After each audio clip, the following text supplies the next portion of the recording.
understand what they up against, it's going to be like South Africa in 1994.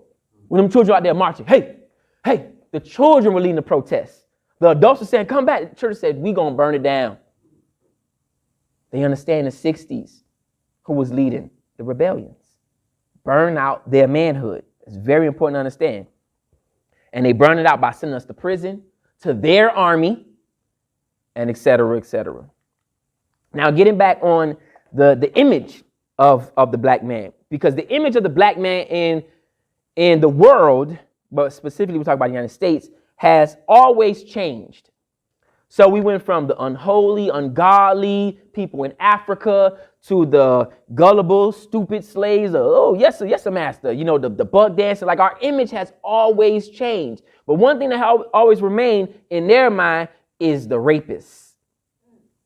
The black man has always been the rapist. But I can reassure you, when slavery ended in 1865, out of a population of 10 million enslaved people, 5 million were mixed race. So we know who the rapist is. 5 million were mixed race. Okay? But psychological projection is a defense mechanism in which the ego defends itself against highly negative parts of itself by denying their existence in themselves and attributing them to others. So if someone is a liar, they're going to constantly keep saying you a liar. If someone's a thief, they're going to keep saying you a thief. We know who the biggest thief is. They stole us from Africa. We know who the biggest thief is, but they keep projecting the idea that we are the criminals, that we are the thieves. Did the Native Americans not have laws here on their own land? They broke every one of their laws. Did the Africans not have laws in their own lands? They broke their laws by stealing them from Africa. So we know who the biggest criminal is. We know there are no African countries that have nuclear warheads. All the European countries have them. We know who create the guns. We know who create the alcohol. We know who manufactured the drugs. So we know who the biggest criminal is. We fake. See, the only nigger in the world is the white man. The white man is the only nigger in the world. We are imitation niggas. We are imitation niggas. When you talk about the drive-by shooting, don't forget that it was them hanging off the side with the Tommy guns. Booga, booga, booga, booga, booga, booga, booga. And now in the 80s, we came doing the same thing with the AK. We the imitation niggas. They the real niggas. See, you can't create something without being a part of it yourself. You can't create it without being. Think about what it takes to make a nigga. Yeah. You are the only nigga on the planet. Because you will come into the doctor's office and they will cut your woman up and have a C-section when she could have had a natural birth. Because it gives them $20,000 bonus. They will create the virus and sell you the poison. And sell you the antidote to it. They the only real niggas. They the only real gangsters. We imitation niggas.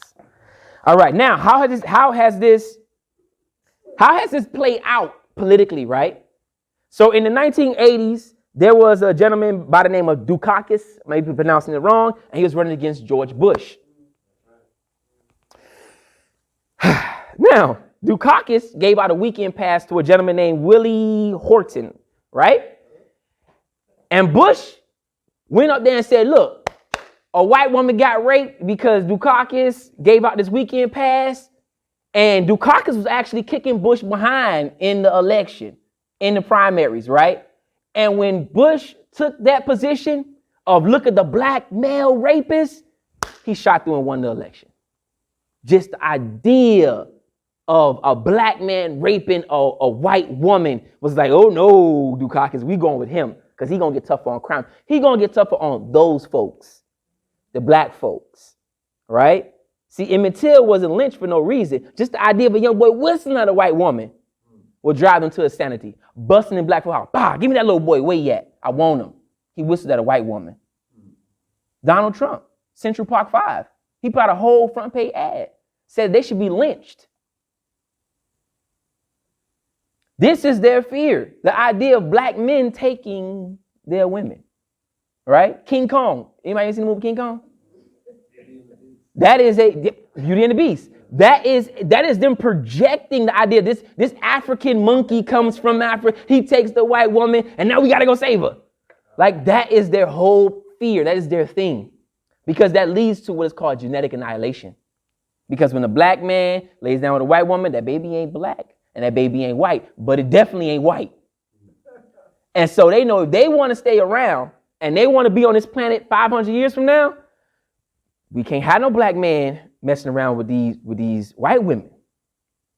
We can't have it. Almost every black city in the United States was burnt down off the idea of a black man messing with a white woman. Black Wall Street, right? Oklahoma. Any city you want to name out. What was it? Rosewood. The idea that the black man, and he didn't even do it, right? This is their fear. They would come in and lynch mobs. Oh, a black man touched the white woman, burn it down. Okay? And they still use these tactics to this day. All right. Oh, okay. Manhood is connected to discipline and lack of fear. I'm going to say the most, right? So we're all familiar with the story of Moses being lost in the wilderness for 40 years, right? Does anybody know why God made them get lost in the wilderness for 40 years? Okay. So Moses sent out a few spies to go look at the promised land, right? So they went to look at the promised land and they came back and it was like, Moses, man, those guys are big like giants. We can't defeat them. This and that and that and that. And they got discouraged. God said, I need you to kill off that generation of fearful men. They need to die off before they enter into this place here. Because men don't fear other men. Men bleed just like me. The white man bleed like me. The question is, who's going to get to their gun faster? That's the question. So Moses was instructed to kill off that generation. When God said, go in there and do what needs to be done. Kill everything. Don't bring nothing back. Conquer that land. Don't be fearful. That's a part of manhood, not being fearful. We have to accept that. We have to accept that fact that we can't be feared. So it says, the Israelites had moved about the wilderness for 40 years until all the men who were of military age when they left Egypt had died, since they had not obeyed the Lord. They went in with fear. Don't go in with fear. And then after they died, then they went into the promised land. So get rid of the cowards. Get rid of the cowards. The cowards can't come in here. We don't allow cowards. And it is cowardly to kill other black people. It is very cowardly to kill other black people because you ain't killing no cracker like that. You ain't killing no white man like that. I've watched videos of young men hang out in people's backyards waiting for the enemy to come home and kill them. But when a white cop kills a black child, we forgiving them before the body even cold. If one of my child are ever killed by anybody, I'm going to lay my child to rest and do what I got to do as a man. And I'm going to stand on that. And I'm going to take the consequences. We can't be forgiving white cops when they kill black children or anybody who kills black children, to be exact. But we hold grudges against each other. That is not manly. That is fear. That is a fear tactic. I'm going to be with a black person. But when the white person is, oh, well, you know, we got to forgive them. That's not manhood. That is fear speaking. That is fear speaking. Now, I'm not saying don't respect, because I respect everybody. I respect law enforcement. Yes, sir. No, sir. What do you need? Okay. I understand. I am a prisoner behind enemy lines in a race war. I am a prisoner behind enemy because our ancestors were not enslaved. They were captured warriors brought here. This is a race war. This is a competition. I understand that. So I act in such. I act in that way. I don't disrespect, but you're not going to disrespect either. And I am willing to say I will lay my life on the line for the idea of my respect. I repeat, it is cowardly to kill other black men because you are my brother. You're a reflection of me. Think about what happens when you point a gun at another black person's eye. I'll kill you, nigga. You really said I'll kill myself. Because once you kill him, that's another soldier down. You are a reflection of me. How can I have so much hate and malice towards you and you look like me? You are my brother. You may be from a different neighborhood, but you my brother. Interesting enough, it is very funny to me that these same gangsters will kill another black person from coming to the neighborhood. But when our communities get gentrified, these white folk out there walking their dog, jogging through their community. Where the gangsters at to say, white man, you can't come here. What you doing here? They ain't gangsters. They not men. They scary. They only bold enough to kill each other, but not kill the white man. All right, military versus gang culture. What's the difference? What's the difference? Yes, sir. The difference is with the gangsters or gang culture, they kill each other for free. In the military, they put themselves on front line for this state. So it's really the same thing. It's definitely the same thing. It's definitely the same thing. They fighting for territory. They fighting for resources. They fighting for control. It is the same thing. The difference is we have allowed Europeans to define it for us, to say, well, military is something different from gang culture. No, it ain't. Because I'm sure the people in South America didn't want the United States Army in there. I'm sure the people in Africa, I'm sure the people wherever they go at and conquer, they don't want them there. The same way when the drug dealers come in, they say, we don't care what y'all want. This is our block now. We going to do what we want. There's no difference between gang culture and military culture. Y'all wear the same colors. Y'all wear the same uniforms. Y'all have y'all hand signals. Hut, hut, hut, hut. Y'all do y'all gang signs. It's the same thing. Now, are we using it properly? No. But it's the same thing. It is a military. The problem with us is our military are confused on who the enemy is. We confused. I don't have a problem with gun control. Control your gun. That's it. Control your gun. I have no problem with gun control. Control your gun. Who is your enemy? See, Malcolm X said, I don't have a problem with the anger. Who is directed at is the problem I have. Who is directed at? Because a lot of our anger is often misdirected. The cracker giving us a hard time at the job. We frustrated. We come home. We take out on the black woman. Or the black woman having her issues with the white woman at the job because they don't get along. They secretly play with y'all like they like the black women. They don't. They really don't. Right? Because when you go to HR, I know I've been fired a few times from some jobs. It's usually the white woman that's firing me, is walking me out the door. It's usually the white woman, okay? And they know that sisters, not to a certain degree, sisters are like, give the brother a chance or help the brother out, right? Don't fire him. Write him up, right? They know this. So again, a lot of our anger is misdirected towards our children, towards our partners, towards other people in our community. Man, my neighbor, man, he parked in my parking lot again. On my parking space. That's the reason to go start a fight with him? What about the white man? I have a associate that I work with, right? She has a saying, and her name is Mama Brandy, and she says, did you even pinch a white person today? Did you even pinch a cracker? Like, we have so much hate for each other, but did you even pinch a white person today? Did you even think a negative thought about a white person today? I'm sure you thought many about black people. I'm sure you have. Can we get to the point where we start thinking about them negatively? Not even doing nothing, but just thinking about them negatively. And maybe that would change the way we interact? Possibly. I don't know. All right. So gang culture and military is no real difference in that. Okay. And manhood is connected to ownership, to rulership, to having certain things. God said, go in there and slew everything. Slow it. Take it. It's yours for the taking. All right. We're going to get a little touchy right here. So Deuteronomy says, no man who is emasculated or has his male organ cut off shall enter the land of the Lord. Now, I don't hate anybody. I don't dislike anybody.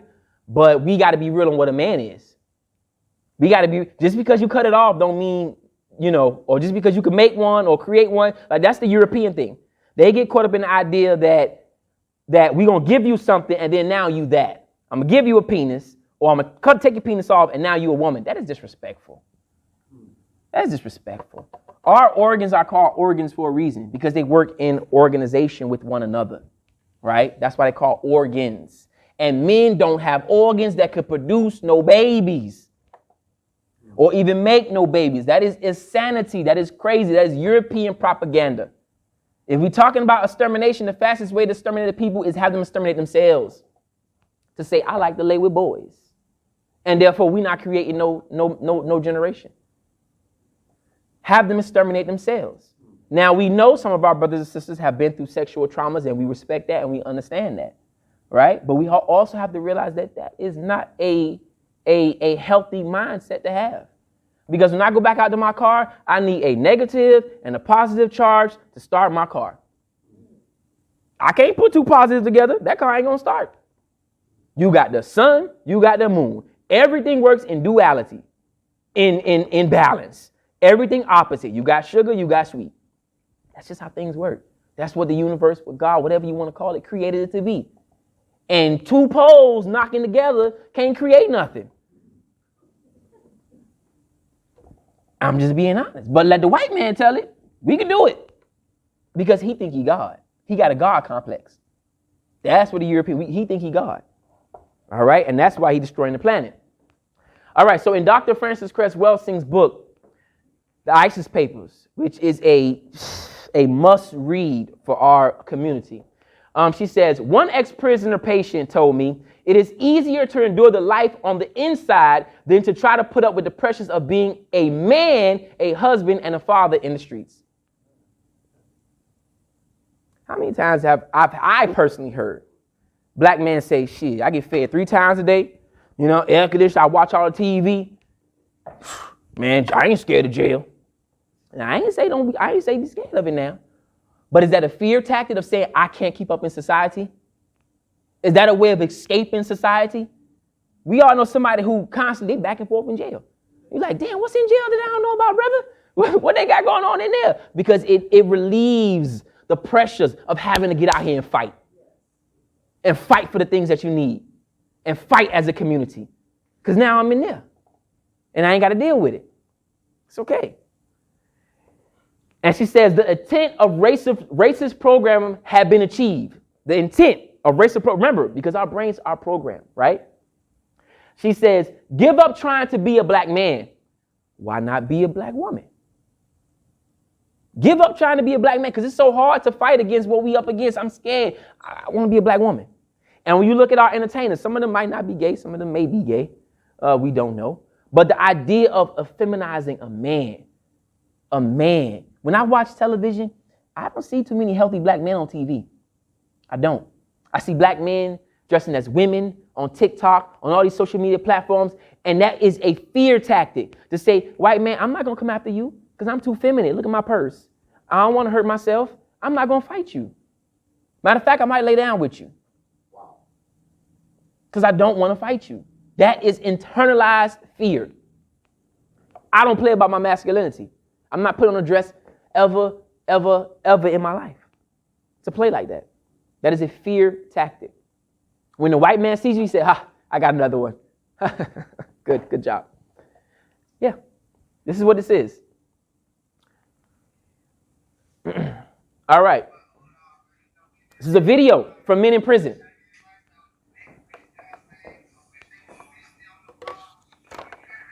They have a 60-inch TV, and they're bragging about having a 60-inch TV in prison.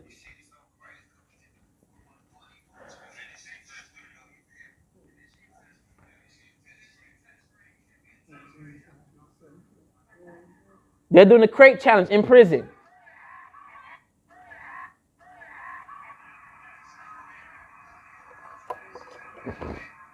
Playing video games in prison. The white man is loving this because they're making money.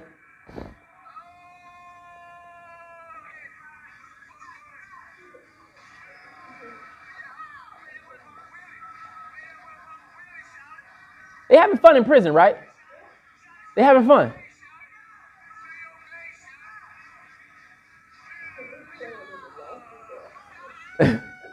Pillow fighting in prison. Now, what's interesting about this, right, is that I don't physically remember because I was not alive, but I'm a historian.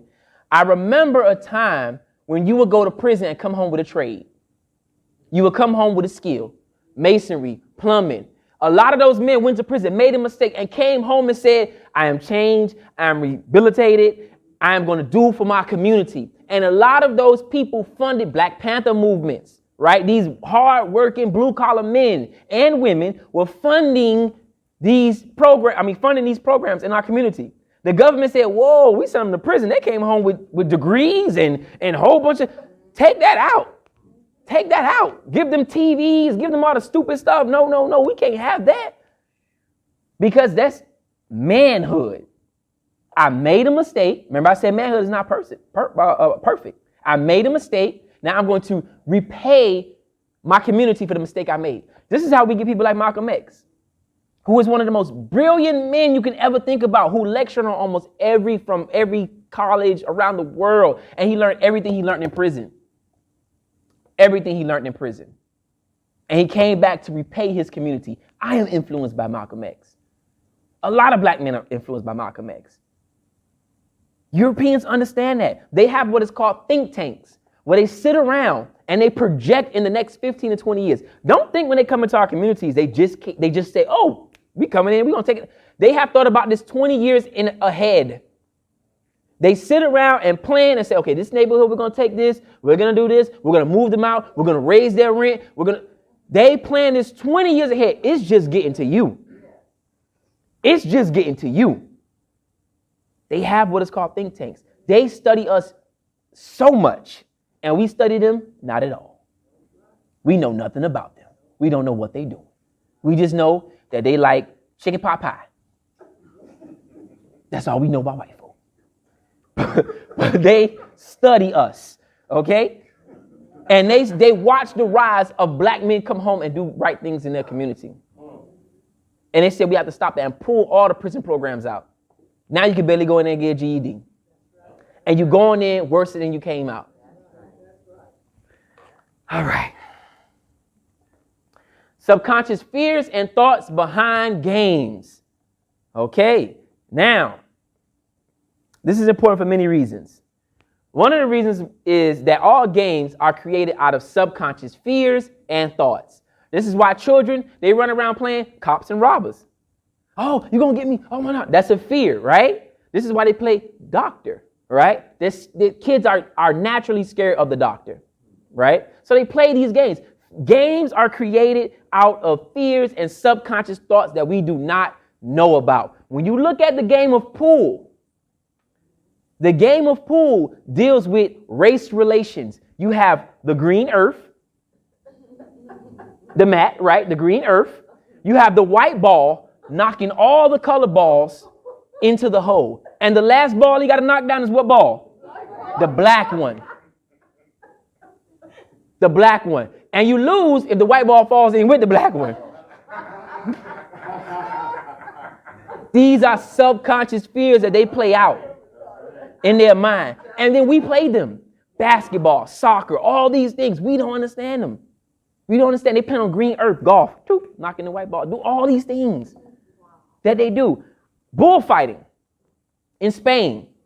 A bull is a male cow, right? I talked earlier about the Moors, how when the Moors went into Europe, they were changing the population. Spain is in Europe, right? They end up running the Moors, the black people, out of Europe, right?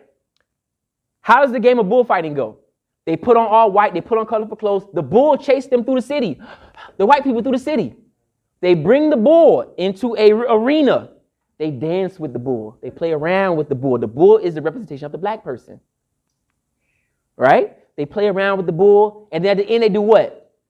Kill it. They kill the bull. This is their mindset. The fear. There's a game called Othello, which we might call chess or whatever the case may be. When you look at the pieces, black and white, green earth. If you know anything about history, Othello was a play written by William Shakespeare. The Moor in Venice. And the whole thing was, if you could see it, the black man taking over the white woman. So you have this game where you play like chess called Othello. Black and white. That's their fear. That's the games they create. We have to understand that concept. Okay? Basketball, all these games are the same. All of them are the same. In Spain and in Europe, they have these yearly celebrations and reenactments of the Moors, the black people being kicked out of Europe. where they go through the city reenacting this whole thing. The women put on blackface. The men put on blackface. They put on this cream and they act like the black people. In Spanish culture, there's something called moros cristianos, which means Moors versus Christians. Because prior to the enslavement of Africans, white people were considered Christian. Christianity was not introduced to us in that state yet. We had a form of Christianity, but it wasn't called Christianity. It was something different. So prior to that, white people were called Christians. Black people were called Moors. And in Spanish culture, they have a dish called moros cristianos, which is white rice and black beans. They even play this out as they eat their food. They're thinking about the racial element of it. This is heavy now. This is real deep. All right. Now, all this has a tie into manhood. I know I'm going different places, but all this has a tie into manhood. So rites of passage. That is something big in African culture. One of the first things when I started studying the enslavement of Africans, I started studying Europeans, their writings and diaries that they would write, like the slave owners, right? And one of the common narratives that I would continuously see from them is they would say that we have to remove the African out of the body, the African way of thinking, the African way of life from the body. Because if I have a cup of orange juice, right, but I want to put something different in that glass, I have to then dump out the orange juice to put something else in it. So if I have this African, but I want him to be a nigga, I have to erase everything about him so that I can make him a nigga. That means his cultural heritage, the way he wears his hair, his language, his religion, all the things that make him who he is, I must erase that so I can make him what I need him to be. We all seen Roots. What's your name? Kunta. It's Toby. What's your name? Kunta. It's Toby. What was the problem with him keeping his name? Him keeping his name was a reminder that he came from a culture, that he has a history, that he is somebody. I can't tell you that you a nigga and you done built great things in Africa. I have to remove that from you. So one of the things they remove from us is the idea of rites of passage that is connected to manhood. The idea that I must be separated from my mother and my family, go out into the wilderness to hunt for myself and fend for myself, to be initiated, to come back into the community. And there are some tribes where when they come back, they can no longer accept food from their mother. Mother, I can no longer eat from your plate. I cannot do that. If I'm going to feed, I must bring you. Because a part of being a man is nurturing, is providing. So we have men today who's still taking their clothes to get washed by their mama, who's still putting up on Sundays to get a plate of food, who's still asking their mama for advice. When do you become a man? You haven't moved through rites of passage to say that you're a man. And in certain cultures, you will be exiled from the community. Oh, wait, he came back too early? He didn't get a lion? He didn't hunt? You can't come here. Because your manhood is what keeps this community going.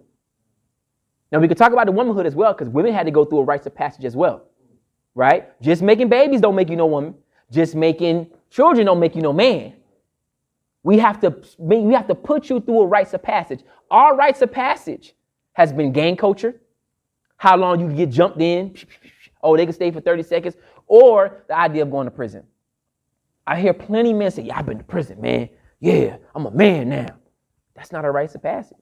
We're not judging, we're not condemning, but that's not a rites of passage. We have to create a rites of passage for our community to say, this is what makes you a man. And when you complete this is what makes you. Now, we're not talking about financial, right? We're not talking about financial. We're talking about the principles of what make you a man. Not about how much money you got. Because Ike Turner had a lot of money, but he used to beat the crap out of Tina Turner. And that ain't man behavior. The money doesn't make you a man. If I can afford my little 1-bedroom, 2-bedroom house for me and my wife, I am the man in that house. Doesn't matter how big it is. I own it. I have it. It's mine. I'm a man. Not how big it is. Because we get into that European thing about how big something is. Oh, he got this, he got that. When we hear about our celebrities and all these people doing all these homosexual things, yeah. So rites of passage, very important. Very important. You got to get back to rites of passage. What makes you a man? Now, I can tell you in the Christian faith, there's sort of a rites of passage in that as well, right? Like the baptism and the things. And there's things that we still hold on to a certain degree. But we have to enforce it. We have to really enforce it in our communities. Because we have people who just make a whole bunch of children and think they men. Now I got 7 babies. Are you taking care of them? Then you're not a man, my friend. Are you providing for them? Well, they mama don't be. Are you providing for them? Also, making better choices is what makes you a man. Because if I know I had one child with that woman and she ain't right in the mind, that's the last child we having together. That's the last child we having together. I'm so serious. If you keep on getting that woman pregnant and you know she ain't had her mind right, sorry ladies, I'm just saying, she ain't had her mind right, something is wrong. You ain't making right choices. You ain't a man. See, you can fool me once. She ain't gonna fool me on the child support. We ain't doing that. All right. So, paternalism versus autonomy, right? And paternalism has to deal with the idea of parental, like parents, right? Autonomy has to deal with the idea of the condition of self-governing one's self. We set the rules, we set the principles, we create the culture for ourselves. That is autonomy. Paternalism is trying to fit in with the parent structure. Now, if we're going to be honest, the relationship between black people and white people is a parent structure. We go to them for jobs. We allow them to teach us at our schools. We allow them to control the environment and all the things. It is a parent-child relationship, sadly. It's what it is, right? We have to change that. This brother right here, name is Stephen Biko. He was a leader in South Africa, and he had a movement. And he said in his movement, we will not allow white people to enter this movement because we must organize our minds in our best interest. Because when we let white people in, they then become the controllers of the movement. They then become the say-so of the movement. We have a Jesus complex. When white people come around, we talk different. We act different. That's just a fact. That is a fact. We throw on a different voice. We're chipper. We act a different way. The same way when men are around and a woman comes around, we don't speak the same. The same way women don't speak the same when men are around. That's just a fact. Am I lying? That's a fact. This is why Africans understood that in our culture, we must separate the women from the children and then bring them back together. The women from the men and then bring them back together. Because you will act different in your training if the women are around. Then you come back to the women as a man. So, in getting back on topic, in a sense, black people deal with a level of paternalism. There are some people who can't see themselves not voting. Not voting. Democrat, Republican, I don't care about none of them. I want to build something that's going to benefit us.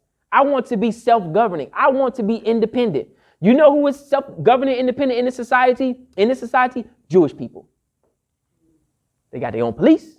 They got their own synagogues. They teach their own children, right? They have their own hospitals. They allow you to come to the hospitals. Mount Sinai, they have all their own stuff. They are self-governing. They control their thing. They all marry each other. They all marry each other. Nobody says they're racist.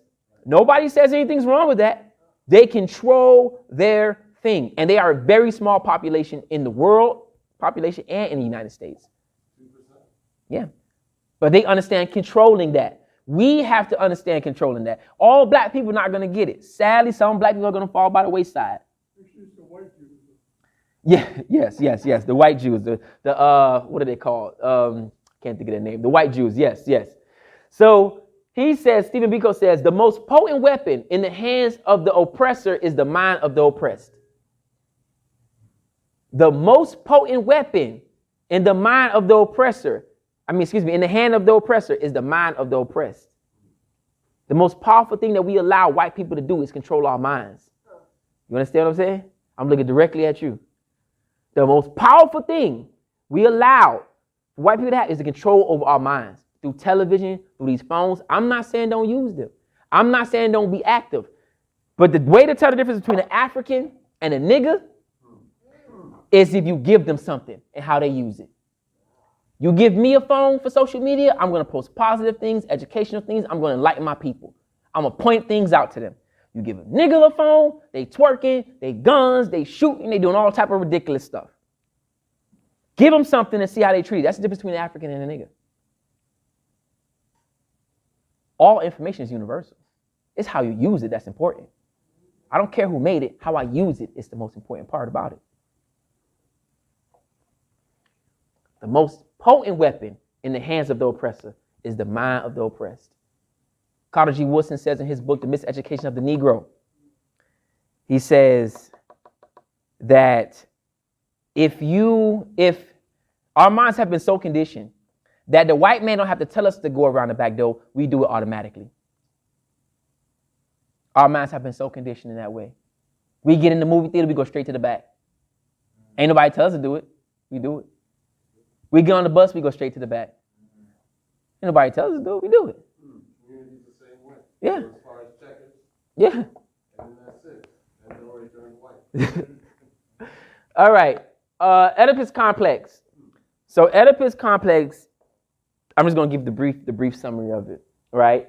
It is, Europeans are very, very, very sick in their thinking, right? Now, I'm not saying there's not any truth to what they're saying, but they're very sick in their thinking.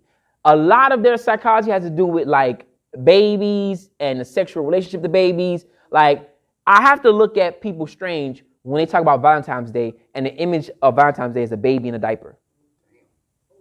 What is that? That's pedophilia. That's what that is. Why we the idea of love and intimacy and sex is connected to a baby? Their way of thinking is very sick in their mind. So a lot of their psychology comes from that sickness. The problem is we have adopted that psychology. And then we become sick too. So the Oedipus Complex is a child who wishes to exclude one parent from the from the same sex to get closer to the, I said that wrong. The Oedipus Complex is, let me just read. The Oedipus Complex is emotions. Okay, I said it right. All right. So you have the child, typically a boy. He harbors resentment towards his father or a male figure who is intimately involved with his mother. So he hates men that get close to his mother, right? This is what the Europeans say. And we see that. A lot of times young boys like, man, talking to my mama, man, leave my mama alone, right? And we take on that, right? We take on that complex. But ultimately, the boy mirrors the behavior of the adult. Ultimately, the boy who hates his father ends up becoming his father in certain ways. He hates his father, right? So ultimately, he ends up becoming just like his father. Right. Okay? So he didn't behave. Now, how does the boy end up like his father, even though he hates him? Like, how do you end up like your father, even though you hate him, right? It's a power dynamic that takes place.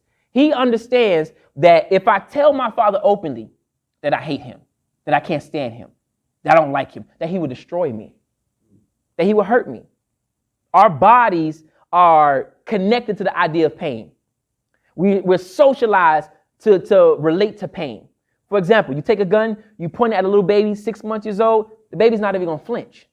You point at an adult, hey man, don't point no gun at me, man. You don't know that can do that, can shoot me. We have been socialized to deal with pain. So take an idea, the Oedipus Complex, and take